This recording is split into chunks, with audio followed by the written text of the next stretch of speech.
Hello Kinder Teachers! Kumusta po kayo? Sana po sa mga oras na to nasa mabuti po kayong kalagayan. Wala po kaming pasok dahil sa bagyo. Karamihan po sa atin walang pasok dahil sa bagyo. Classes suspended dahil sa bagyo.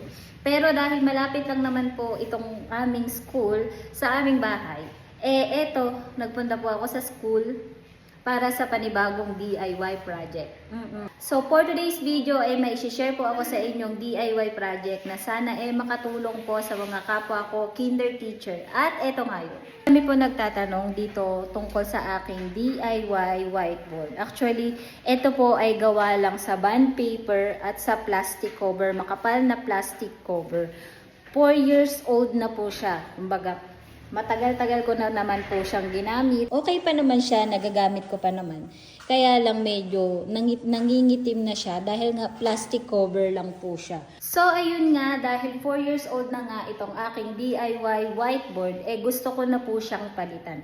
Pinag-isipan ko kung papalitan ko na po ba siya o hindi pa. Kaya lang this time, nagdesisyon ako na palitan ko na siya. May natuklasan po kasi ako dito kay TikTok na magandang pang DIY whiteboard.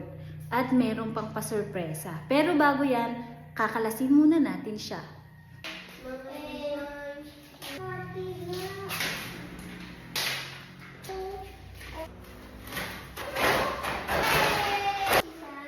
So, eto nga yun, yung nakita ko sa TikTok na nakaroll yun na pang whiteboard, pang DIY whiteboard. Ayan, ganyan siya kalaki.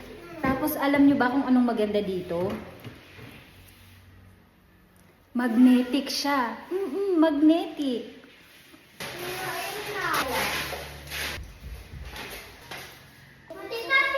Ang kagandahan pa dito, self-adhesive na siya. Ang galing niya lang yun. Tapos, ayun. Self-adhesive na siya.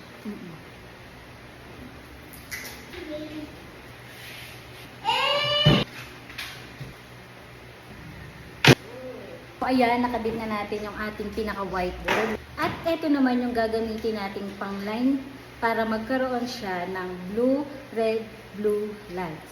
Okay?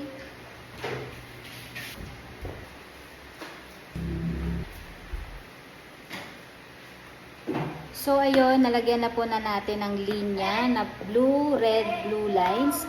Ngayon naman po, lalagyan natin ng border design para mawala yan, matakpan yan. Yan, may mga chismis na yan.